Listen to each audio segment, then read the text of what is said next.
오직 우리라 일컫는 동안에 내일 피차 권면하여 너희 중에 누구든지 죄의 유혹으로 완고하게 되지 않도록 하라.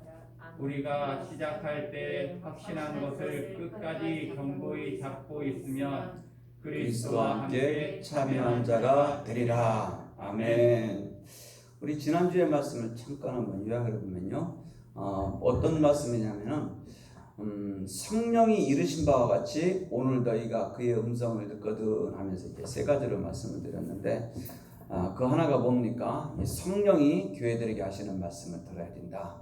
그랬죠. 그래서 이제 구약 선지자들은 쉐마 이스라엘아 들으라 라고 하면서 이제 하나님의 말씀을 선포했다 했고, 이제 신명기 11장 27절에서 하나님께서 우리에게 말씀하시는데 그 말씀, 그 명령을 들으면 우리에게 이제 복이 된다라고 하는 말씀을 드렸고, 두 번째로는 너희 마음을 완고하게 하지 말아라. 그래서 이 완고하게 한다는 말이 무슨 뜻이냐?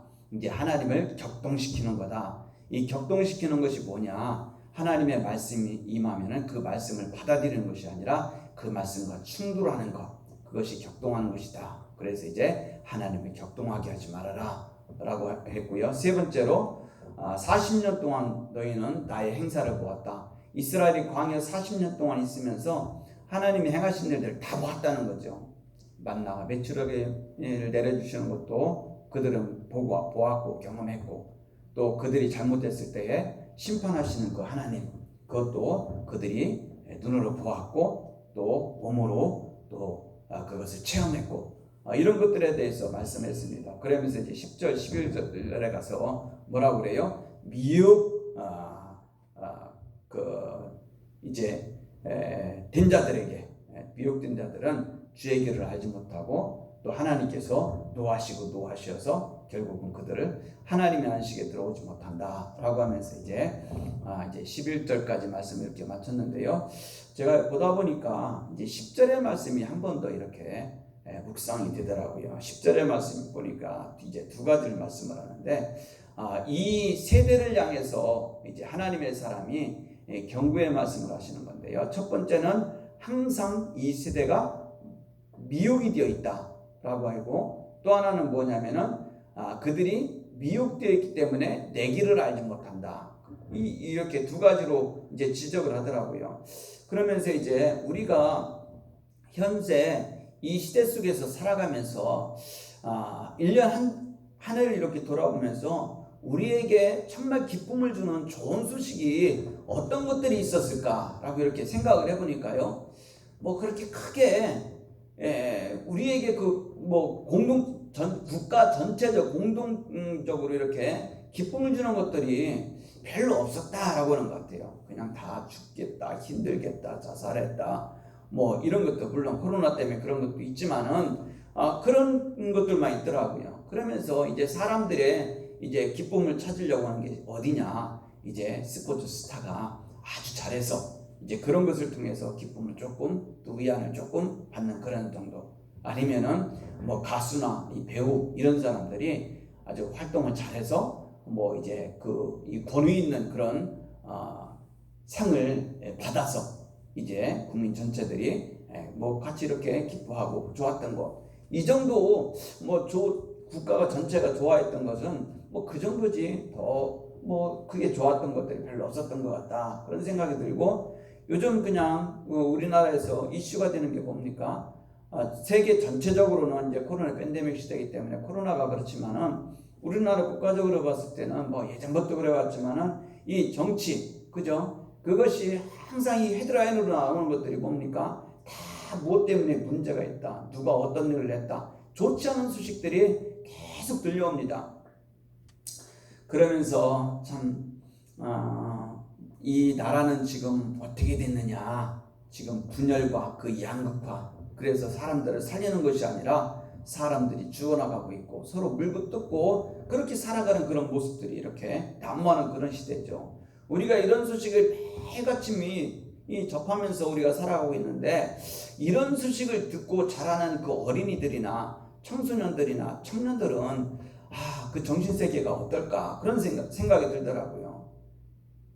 참 참 이렇게 이런 소식을 듣고 이제 그 자라는 그 사람들이 참 아주 정상적이고 건강한 그런 정신세계를 가지고 잘 자랄 수 있을까, 이런 생각이 조금 들고 또 걱정이 되더라고요. 또 뭐 부동산이 급등해서 뭐 2배, 3배 어떤 사람이 이익을 봤다 그런 사람들도 있고, 어떤 다른 사람들은 뭐 코인 해가지고 몇 배를 이렇게 받았다고 하는데, 참 힘들고 어려운 사람들은 또 여전히 또 힘들고 어렵죠. 이런 걸 생각해 보니까 좀 답답하더라고요. 그래서 어제 국민일보에 나온 거 이제 그 한 기사를 봤어요. 어떤 내용이 나왔냐면은 456억 원의 상금이 걸린 의문의 서바이벌에 참가한 사람들이 최후 승자가 되기 위해 목숨을 걸고 극한의 게임에 도전하는 이야기를 담은 넷플릭스 시리즈, 우리가 잘 알고 있죠. 오징어 게임이라고 하는 그런 영화가 이제 예상 외로 이제 뜨겁게 이렇게 호응을 받고 있다고 하는데요. 전 오징어 게임 너무 잘 알아요. 어렸을 때 이 오징어 모양 그려놓고 이제 그 놀이를 많이 했기 때문에 잘 압니다. 그런데 이 게임이 그 영화로 나와서 이 호응도가 우리 국내에서만 호응도가 있는 게 아니라 전 세계적으로 호응이 너무 좋대요. 그래서 뭐 K문화 콘텐츠가 뭐 성공했다느니 막 이렇게 이제 세상에서 떠들고 있는데, 우리 기독교계에서 봤을 때는요, 너무 불편한 영화예요. 너무 불편한 영화. 왜 그러냐면은 이 기독교를 비난하고 욕하는 그런 장면들이 그 영화 속에 몇 장면이 이렇게 담겨져 있습니다. 그게 뭐냐면, 예를 들어서 그 이제 게임을 하는 사람 중에 224번이 어떤 일을 하면은 이제 그 게임하는 사람들 중에서 선두에 서서 갑니다. 선수에서 가는데 이제 오징어 뱀이 이렇게 뒤에 있거든요. 그 징검다리 하는데 그 징검다리 앞에서 이 사람이 가서 넘어야 되는데 넘지 않고 그 자리에서 탁 무릎 꿇고 하나님 앞에 기도해요. 우리 여기까지 보면 좀 은혜스러운 것 같죠? 근데 이제 비꼬는 거를 이렇게 했거든요. 무릎 꿇고 거기에서 뒤에 사람들이 그 게임을 하지 못하도록 막는 거예요. 그러더니 이 사람이 갑자기 일어나가지고 한 사람을 팍 밀쳐서 이제 자기가 건너갔습니다. 그러면서 이 사람이 거기서 뭐냐면은 하나님 감사합니다 그렇게 기도하는 그런 장면. 이게 좋은 의미로 만들어 놓은 것이 아니라 기독교인들의 그 기도를 비꼬는 그런 형태로 만들어 놓은 겁니다. 또 한 사람이 이제 또 등장을 하는데 200몇 번이냐면 44번이라고 하는 사람이 등장을 하는데요. 엄마를 때리고 또 자신에게 나쁜 짓을 하는 그런 한 아버지를 등장시키는데, 이 사람은 엄마를 때리고 자신에게 나쁜 짓을 하고 그 다음에 하나님 앞에서 하나님 잘못했습니다. 저를 용서해 주세요. 제 죄를 사해 주세요. 라고 기도하는 목사로 등장을 시킵니다. 기독교인들의 그 기도에 대해서 비꼬고 또 일부 소수 그의 사람들의 그 일탄된 그런 것들을 비꼬기 위해서 그 사람을 목사라고 해놓고 거기에 등장을 시키고 있습니다. 그러면서 이제 게임 말미에 또 한 사람의 기독교인을 등장을 시키는데요.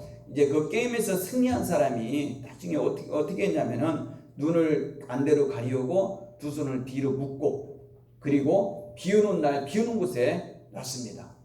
그럼 이 사람은 누군가 구해줘야 되지 않습니까? 그런데 한 사람이 나타납니다. 그 사람이 누구냐면은 예수 천당 불신종하는 사람.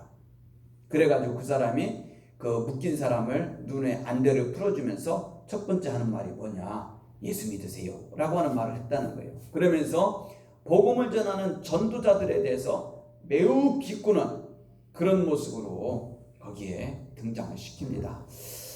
이런 것, 이 영화라고 하는 것이 젊은 사람들이 참 많이 보지 않습니까? 이 젊은 사람들에게 이런 식으로 기독교를 왜곡해서 그들에게 보여주는데, 그것이 한국만이 아니라 전 세계가 다 이렇게 영향이 있다고 하면은 전 세계의 청년, 청소년들이 이 영화를 보고 이 기독교를 어떻게 생각하겠습니까?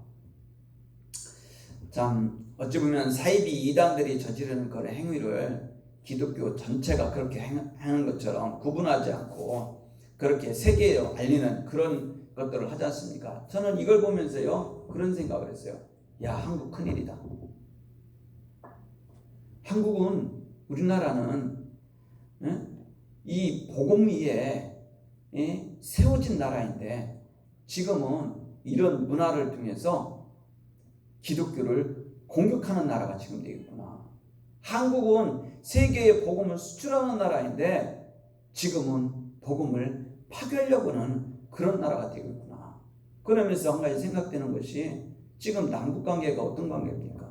이 북한이 가지고 있는 핵, 그리고 그들은 물속에서 잠수하면서 미사일 쏘고, 그리고 또 뭐 기차, 달리는 기차에서도 또 미사일 쏘는 그런 한다고 하지 않습니까? 그들이 가지고 있는 가공할 만한 그런 무기들이 얼마나 많은데, 그래도 그들이 그런 것을 가지고 있지만 그들이 그것으로 우리 한국을 지금 공격하지 못하는 것은 하나님이 이 땅을 보호해 주기 때문에 그런데, 하나님이 손 놔버리면 이거 어떻게 되나? 왜 복음으로 세워진 나라에서 복음을 공격하는 나라가 되었는가? 참 두렵고 떨린다. 그런 생각이 들면서 참 나라가 걱정이 되었습니다. 그러면 지금 우리는 우리 교회를 또 한번 돌아봐야 되겠죠. 지금 이렇게 교회를 들어보면은 교회의 능력과 권능이 어떤 핵 이슈가 되어서 정말 우리가 교회에 가서 구원받자, 교회에 가서 치료받자, 교회에 가서 하나님의 능력을 받아가지고 우리가 권능 있는 그리스도인이 되자라고 지금 이 한국 교회가 그렇게 돌아가고 있는가, 그렇게 생각을 해보니까요 그런 면에서 안 그런 것 같아요. 코로나 때문에 그렇다고 하겠지만은 코로나 이전에도요 이미 한국에 있는 그 큰 기도원들도요 성도들이 잘 오지 않아서 기도원들이 힘들다 그런 말을 참 많이 들었습니다. 그만큼 영적으로 사모하고 그만큼 정말 하나님 앞에 우리가 그 살아가는 삶의 모습이 많이 바뀌어졌다는 것이죠. 물론 여러 가지가 있을 것입니다. 이제 뭐 능력의 그 사역자가 많이 옛날보다 없기 때문에 그렇다라고 하는 그런 것도 있을 것이고, 요즘은 목회자들이 다 공부를 좀 많이 하지 않습니까? 외국 가고 뭐 그래서 공부들 많이 해오기 때문에 지금 세대가 교체가 다 됐죠. 능력 있는 그 목사님들이 목회하는 그런 교회에 이제 그 학으로 이렇게 하는데, 이제 뭐 물론 그렇게 해서 이제 학문적으로는 상당히 높은 지식에 도달하게 됐고 성도들도 그만큼 수준이 많이 높아지긴 했지만요. 그런데 능력 문제에 있어서 교회에서 그런 것들을 다루지 않는다는 겁니다. 그러다 보니까 목회자가 안 들어오는데 성도들을 뒤따라가요. 똑같이 돼버리는 겁니다. 그래서 우리가 교회에 출석하는 거, 예전에는 우리의 구원과 이렇게 직결시켰는데 요즘은 그 교회 출석하는 것을 젊은 사람들이 이 구원, 천국과 지옥에 대한 확신이 있는 사람들이 과연 얼마나 있을까, 그런 생각도 됩니다. 또 목회자들은 또 요즘 무엇에 관심을 갖냐면 인문학에 관심을 가져요. 목사님들이 나한테도 얘기할 때 인문학에 관한 그런 책을 읽고 그렇게 하라, 그런 얘기를 많이 좀 들어본 것 같습니다. 물론 그 인문이라는 것이 뭐예요? 이제 사람이 살아가는 그 삶에 대한 그런 이야기잖아요. 물론 그 중요하죠. 사람이 살아가는 데 있어서 이 살아가는 그 삶이 가장 중요하죠. 근데 그 중심을 어디에 두고 사느냐? 정말 세상 사람들이 지식이 있고 세상 사람 글을 잘 쓰고 이런 사람들이 소설 쓰고 이런 사람들 어떤 과학을 이야기하고 그랬을 때에 거기에 중심이 되어서 우리의 인문이 따라가느냐, 아니면은 성경적인 관점에 우리의 삶의 이야기들이 따라가느냐, 이제 그 문제는 상당히 중요한 문제죠. 그래서 그러면 우리의 임무는 무엇인가? 이를 생각해 보니까요, 역시 우리의 임무는 뭐예요? 성경과 또 말씀과, 그죠? 능력, 이거더라고요. 그러기 위해서 우리가 알아야 할 것이 뭐냐? 하나님은 천지창조하신 하나님이다. 이것을 고백해야 되고, 예수 그리스도 그분만이 우리의 구원자시다. 이것을 우리가 고백해야 되고, 또 성령이 지금도 여전히 우리 안에서 일하시고 우리들 삶 가운데 일하시는 분들이다. 이런 중심이 정확하게 서 있는 상태에서 우리가 이성도 또 우리가 과학도 우리가 삶을 살아가는 모든 세계를 그 관점으로 우리가 봐야 우리가 정확하게 우리가 이 시대 속에서 살아가는 것이지, 그렇지 않고 세상 사람들이 말하는 거, 세상 사람들이 그 만들어내는 그 과학, 기술, 또 언어 이런 걸 따라가면은 우리는 실패할 수밖에 없어요. 우리는요 다 죽지 않습니까? 사람은 안 죽을 사람이 있어요. 돈 많은 사람도 죽고, 또 권력을 가진 사람도 죽고, 나라를 통째로 지배하고 다스릴 수 있는 그런 권력을 가진 사람들도 결국은 다 죽거든요. 죽으면 어떻게 돼요? 영생이냐 영벌이냐 둘 중에 딱 갈라지지 않습니까? 그래서 이 땅에 사물이 누렸어도 영원에서 영벌 받으면은 소용없고 그 사람은 사실은 불쌍한 사람이에요. 이 땅에서 우리가 고생하며 살았어도 복음을 위해서 살다가 영생을 얻으면은 그 사람은 진짜 복된 사람 아니겠습니까? 그래서 영생이냐 영벌이냐 이 문제는 참 중요한데, 우리의 그러면 인문, 우리의 최고의 인문, 우리 그리스도인들의 살아가는 삶에 있어서 가장 중요한 삶의 그 이야기가 무엇이냐? 우리는 구원받아서 하나님의 친백성이 되는 것, 그것이 가장 중요한 그런 것이죠. 지난주에도 말씀을 드렸죠. 데살로니가 1장에 이렇게 보면은 너희는 누가 어떻게 하든지 미혹되지 말아라. 미혹하는 자들은 우리를 어떻게 한다고 했어요? 우리에게 거짓을 믿게 한대요. 미혹하는 자들은. 또 미혹하는 자들은 누구다? 적그리스도다. 또 미혹하는 자들에 의해서 미혹을 당하면은 미혹을 당한 사람은 어떻게 된다? 우상을 섬기게 된다. 또 미혹받은 사람들은 어떻게 된다? 우리가 현재 가지고 있는 이 믿음의 이 굳센 거를 다 떨어뜨리게 만든다. 그렇게 말하지 않습니까? 그래서 오늘요 이제 12절부터 주시는 그 말씀이 뭐냐면은 미혹되지 말라고 하는 그 권면에 대해서 이 말씀을 또다시 하고 있는데요. 12절의 말씀을 보니까 뭐라고 합니까? 악한 마음을 품고 하나님에게서 너희를 떨어지게 하는 자들이 있다. 악한 마음을 품고 하나님에게서 너희를 떨어지게 하는 자들이 있는데, 너희는 그들의 말을 듣고 떨어지면 안 된다. 떨어지지 말아라. 이거에 대해서 말씀을 합니다. 이 당시의 상황은 그 유대교인들이 그 유대교에서 그리스도인이 된 사람들에게 계속 다시 유대교로 돌아와라 그렇게 합니다. 유대교인의 그 유대교 사람들의 그 역사만을 보았을 때는요, 유대교인들이 하는 말이 옳은 것처럼 들릴 수가 있습니다. 왜 그렇습니까? 그분은 이스라엘 하나님이시고 율법을 주셨고, 또 그들은 전통이 있고, 또 그들은 성전을 가지고 있고, 다 가지고 있기 때문에 옳은 것 같아요.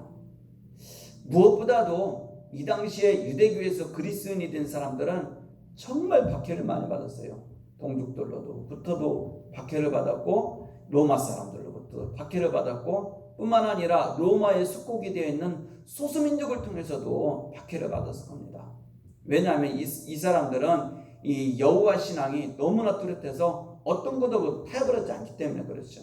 다른 종교는 다 타협하고 막 이 종교가 섞여버리고 막 그러지 않습니까? 근데 여호와 신앙을 따라가는 그 이스라엘은 그게 섞이지 않죠. 그렇기 때문에 유대인들은 자기들이 확고한 그런 하나님에 대한 신앙을 가지고 있다. 너희가 왜 근데 이단인 이 예수를 따라가서 그걸로 갔느냐? 다시 돌아오라. 너희는 성전에 가지도 못하잖느냐? 우리에겐 성전이 있다. 봐라. 그러면서 계속 유혹을 합니다. 그래서 정말 어떤 사람들은 넘어가기도 했고, 어떤 사람은 계속 유혹받고 있는 그런 상태의 사람들도 있었습니다. 그러나 예수를 믿는 사람들은 뭐예요? 확실히 예수 그리스도 그분이 오셔서 무엇을 하셨고, 그런 것을 눈을 봤고 자기 몸으로 경험을 했고, 또 하나님의 말씀을 예수 그리스도를 통해서 들었고, 그분이 십자가에 죽으시고 부활하시고 이런 것들을 다 경험했기 때문에 그 믿음의 자리에서 유혹받지 않고 이탈될 수가 없었던 것이죠. 그래서 신앙을 흔들고 있는 이 사람들에게 오늘 성경은 뭐라고 해요? 그 사람들은 악한 마음을 품은 자들이다. 왜 악한 마음을 품은? 이 사람들이 도덕적으로 윤리적으로 어떤 악한 행위를 했기 때문에 악한 마음을 품은 자다. 그렇게 말씀하지 않아요. 오히려 이 사람들은 그 유대인 그리스도인 사람들에게 그들이 다시금 유대교로 돌아오기 위해서 정말 선행을 많이 했을 겁니다. 먹을 것이 없는 사람들에게는 가서 먹는 것을 갖다 주고, 또 아파하고 있는 사람들에게는 위로해 줄 수 있습니다. 그런데 성경에서는요, 그들에 대해서 악한 마음을 품는 자라고 그래요. 왜 그렇습니까? 자기들이 행하는 그 선행을 통해서, 자기들이 그 행하는 그런 좋은 행위들을 통해서 이들이 그 그리스도인들을 넘어지게 하고, 그리스도인들을 하나님 예수 그리스도를 믿는 그 믿음에서 배교하게 말고 배도하게 만들고, 이러기 때문에 이들에 대해서 악한 마음을 품는 자다, 그렇게 말씀을 하고 있는 것입니다. 그래서 이들로 인해서 하나님에게서 떨어지게 하는 것은 뭐냐면은 배도죠. 배도. 그 악한 자를 통해서, 그렇기 때문에 하나님에게서 떨어지지 않도록 너희는 너희 자신을 방어해라. 그리고 그들에게 너희 자신을 그냥 개방하고 그들이 하는 말을 듣고 그러지 말고 철저하게 방어해서 그들의 미혹에 넘어가면 안 된다. 이것을 말씀을 하는 겁니다. 그러면은 유대교와 기독교가 왜 이런 관계가 되었을까? 그것을 한번 생각을 했습니다. 그동안 유대인들은 유대교를 통해서 하나님을 예배하고 또 그 신앙을 주상 태도로 유지하고, 어떤 그 어려운 환경이 있어도 이 사람들이 그래도 지금까지 버텨온 것은 여호와 하나님 신앙 때문이었던 것은 분명하죠. 신앙으로 이겨냈고 또 하나님과의 관계를 유지했습니다. 근데 왜 유대교와 이 기독교의 관계가 이렇게 되었다는 것이죠. 우리가 로마서도 봤지만요, 복음과 율법의 관계가 나오지 않습니까? 하나님께서 모세를 통해서 주신 이 율법은요, 하늘의 법입니다. 하나님께서 주신 것이기 때문에 사람들에게 적용하기에 최고 완벽한 그런 법이 율법인 것이 분명했죠. 근데 그 율법을 받은 사람들이 그 율법에 하나님의 뜻이 어디 있는지를 정확히 알고 순종함에 따라가야 되는데, 그 율법주의자가 되어서 다른 사람을 정죄하고 판단하고 막 이러면서 살아갑니다. 무엇보다도요, 에스겔서를 보면은요, 참 무서운 장면들이 상당히 많이 나오는데요, 에스겔서에 보면은 이스라엘은 물론이거니와요, 그 제사장들, 대제사장들, 이런 사람들이 다른 것도 아니고 하나님의 성전에서 어떤 짓을 저질렀는지 그런 것들에 대해서 말씀을 합니다. 사람들 보는 데에서는 거룩하죠. 사람들 보는 데에서는 그 거룩한 옷을 입고 그렇게 행하는데, 하나님의 성전, 사람들이 안 보는 곳에 가서는 하나님이 진노하실 만큼 그런 행동하고 있는 것을 에스겔서에 보면 잘 나옵니다. 그래서 에스겔서 5장에 보면은요, 하나님께서 이스라엘에게 뭐라고 하냐면은 너희는 나의 율례를 지키지 않고 나의 규례를 지키지 않았다. 이방인들보다도 더 지키지 않았다. 그러면서 하나님의 성전에 더럽고 가증한 물건들을 갖다 놓았다. 그래서 하나님께서 이방인들로 하여금 너희를 지배하게 할 것인데, 너희가 이방인들로 인해서 지배를 당할 때 나는 너희들에게 긍휼을 베푸지 않겠다. 그렇게 말씀하실 정도였습니다. 하나님께서 주신 율례, 규례, 성전을 이스라엘은 소중하게 여기지 않았습니다. 하나님의 성전에 더럽고 가증한 우상을 가져다 놓고 그것을 숭배하죠. 그러니까 하나님께서 뭐라고 하냐, 야, 너희들이 이방인의 신상을 하나님의 성전에 가져다 놓고 너희들이 그것을 행하고 그것을 숭배하고 또 그것들이 그 행하는 그런 행위들을 너희가 은밀한 곳에서 행하느냐? 그러면은 내가 그 이방인들이 섬기는 그 우상을 섬기는 그 나라에 내가 너희들을 지배당하게 하겠다. 그럴 때 나는 너에게 긍휼을 베풀지 않겠다. 그렇게 말씀을 하는 겁니다. 하나님은 유대교냐 기독교냐 이것이 중요한 것이 아니라 우리를 구원하시는 하나님의 통로가 무엇이냐, 이것을 중요하게 보시죠.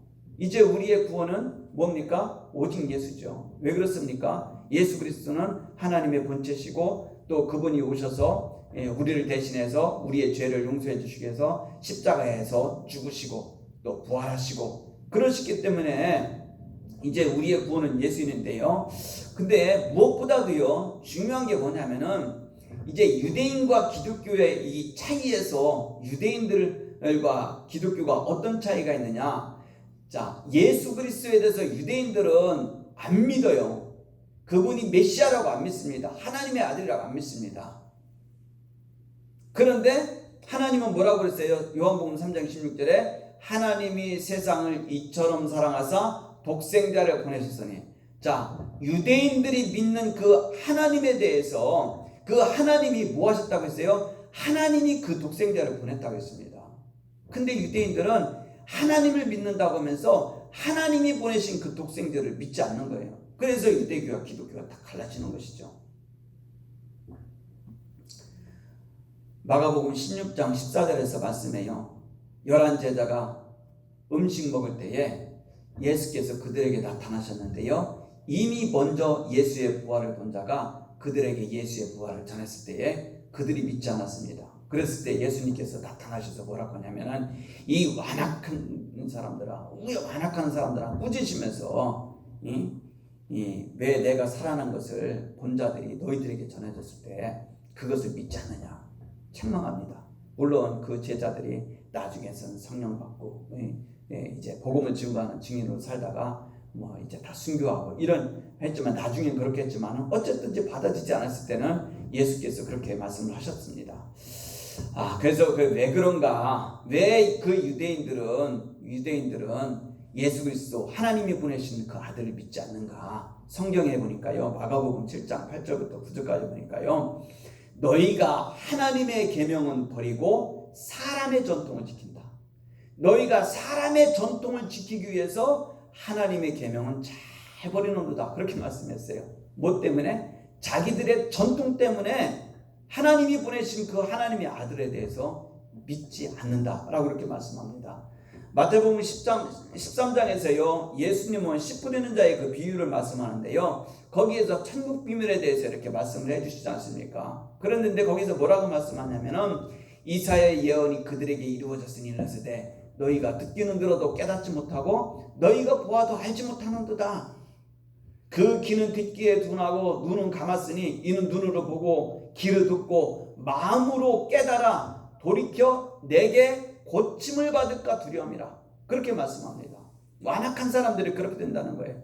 우리는 뭐예요? 우리는 계속해서 요구하는 게 하나님 앞에 나와서 우리가 회개하고 하나님 앞에 나가서 우리가 고침을 받기를 소망하고 그러지 않습니까? 근데 이 사람들 유대인들은 고침을 받을까 두려워서 귀도 닫고 눈도 닫고 다 닫아버렸다는 겁니다.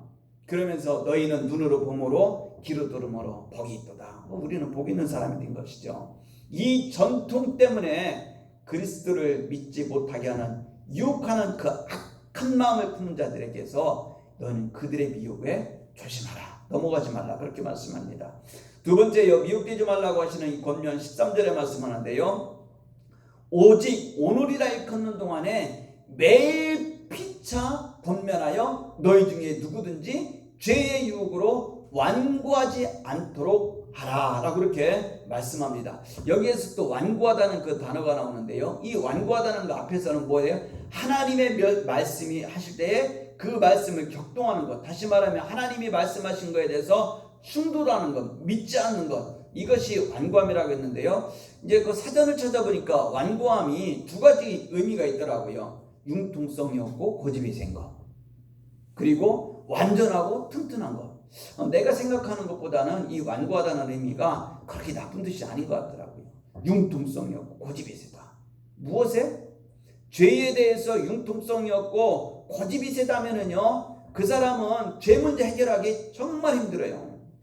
고린도서 3장 14절에 그러나 그들의 마음이 완고하여 오늘까지도 구약을 읽을 때 그 수건이 벗겨지지 아니하고 있으니 그 수건은 그리스도 안에서 없어질 것이라 그렇게 말씀하는데요, 마음이 그리스도께 열리지 않고 마음이 완고한 상태에서 우리가 구약 성경을 읽는다, 못 깨닫는다는 거예요. 뭘 못 깨닫느냐?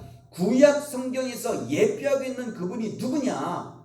그분은 메시아다, 거기까지는 아는데 그분이 예수 그리스도 그분이셨다라고 하는 것을 깨닫지 못한다는 거예요.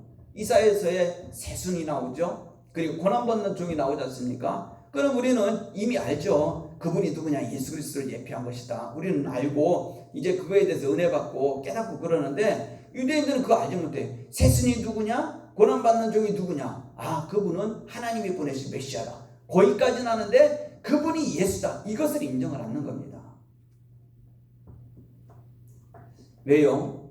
그들의 전통 때문에. 전통 때문에 그들이 그렇게 마음이 완고해진 것이죠.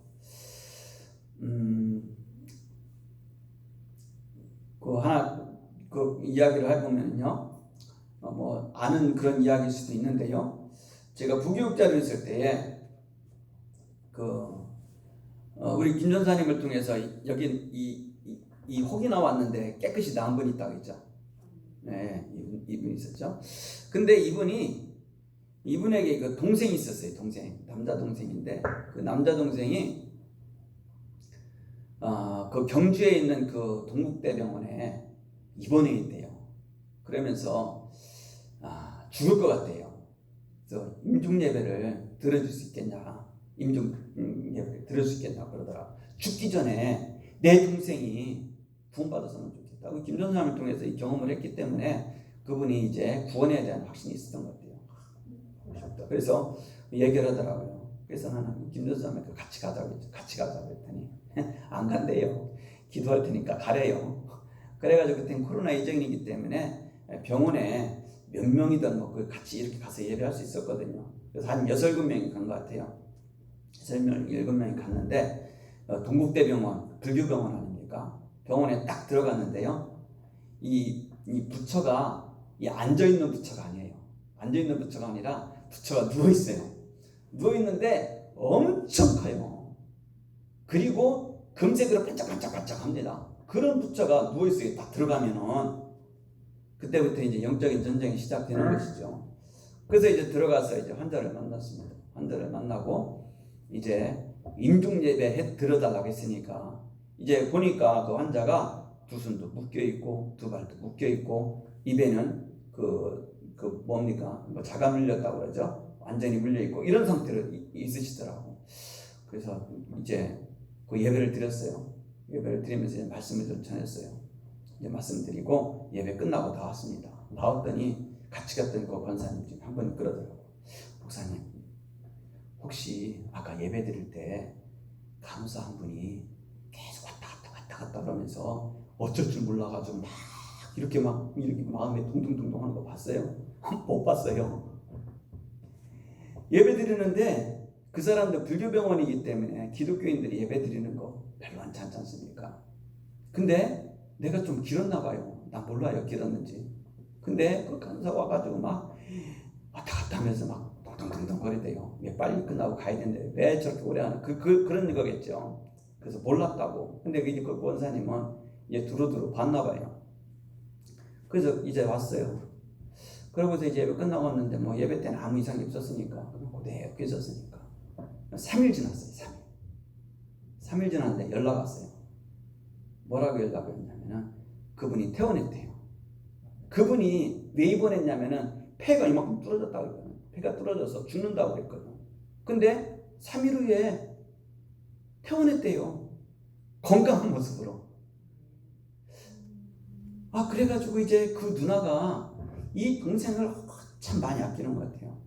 그래가지고 감사하다고 막 그러면서 주일날 꼭 교회 데리고 오겠다고 교회 데리고 왔어요. 진짜로 데리고 왔는데요, 인사를 했어요. 가서 그러면 죽음에서 살아났기 때문에 기쁘고 하나님께 감사하지만 또 제가 가서 예배 드려줬기 때문에 고맙다는 말을 해야 될 거 아니에요. 고맙다는 말을 안 해요.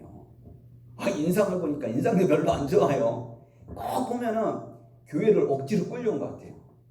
진짜로 억지로 끌려왔습니다. 이분이 하나님이 살려주셨다는 믿음이 없었던 것 같아요. 그래가지고 한 2주 그분이 나왔어요. 그러더니 안 나와요. 왜 안 나오냐고 했더니 이분이 원래 그 택시기사 하는 분이었는데 3일 후에 퇴원을 해서 몸이 너무 건강해져가지고 택시를 시작을 했대요. 근데 이분이 택시만 하면서 잘 그렇게 살면 얼마나 좀 있습니까? 그렇지 않고 택시 운전하면서 벌면 그걸 가지고 노름하는 거예요. 근데 이 사람이 건강해지니까 또다시 노름판에 간 거예요. 그러니까 동생이 그분이 너무너무 힘들어하고 이거 어떻게 해야 되냐고 하는데 좀 한 달 좀 더 지난 것 같아요. 연락이 왔어요. 뭐라고 했냐면은 그렇게 건강했던 분이요 죽었대요.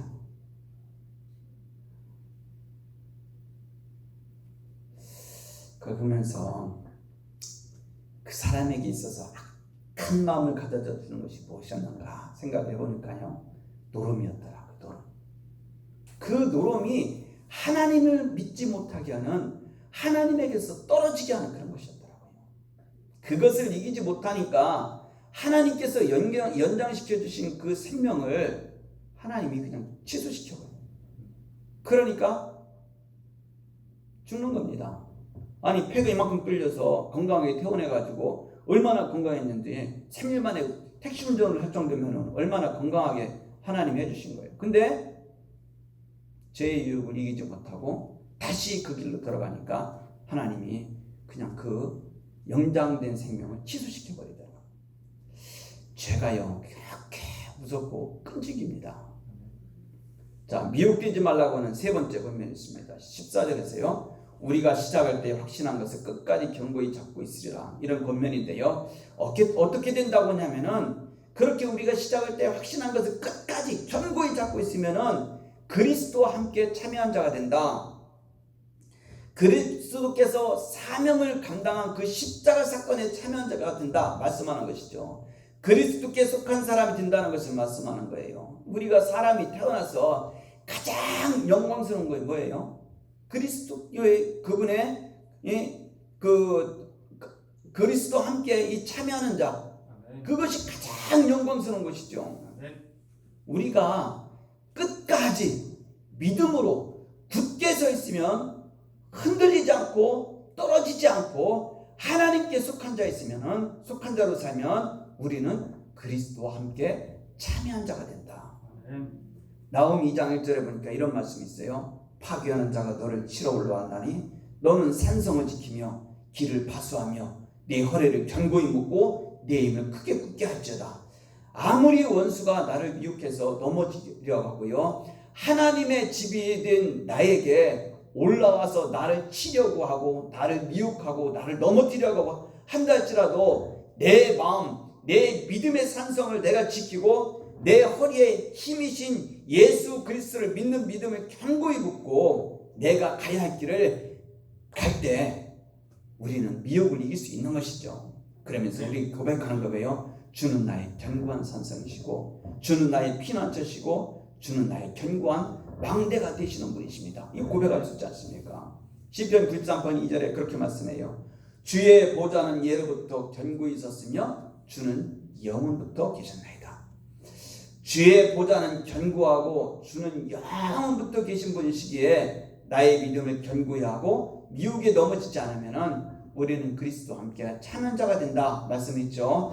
오늘 말씀 결론을 내리면 그래요. 내가 10절에서 말씀하고 13절에서 말씀이 나오는 게 있는데 그게 뭐냐면은 10절에서는 내가 이 세대에게 이런 말씀하고요, 13절에서는 뭐라고 하냐면 오늘 일컫는 동안에 이렇게 말씀합니다. 내가 이 세대에 오늘 이렇게 나오는데요, 오늘은 뭐예요? 매일입니다. 매일. 죄의 사람들에게 매일 미혹되지 말아라.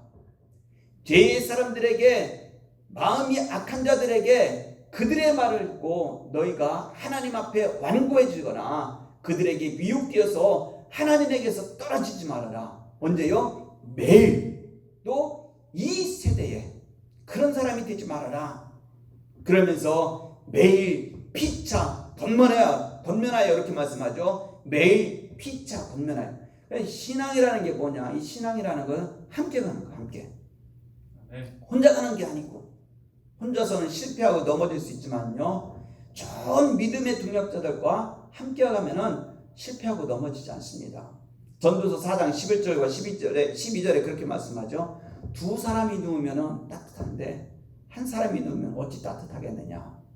한 사람이면 패한다. 두 사람이면 맞설 수 있다. 세 사람이면 삼겹줄은 쉽게 끊어지지 않는다. 말씀을 합니다. 매일 피차 권면하여, 이거 뭐예요? 강조하는 말이죠. 쓰러지려고 하는 사람을 일으켜줄 수 있는 좋은 동력자가 되어라. 매일 서로 권면하면서 마치 앞에서 끌고 뒤에서 리어커를 가져가는 사람들이 앞에 있는 사람이 열심히 끌다가 지치면 뒤에 있는 사람이 밀어주고 또 뒤에 있는 사람이 열심히 밀어주다가 지치면 앞에 있는 사람이 또 힘을 내서 끌고 가고 이러면서 그 길에 순조롭게 잘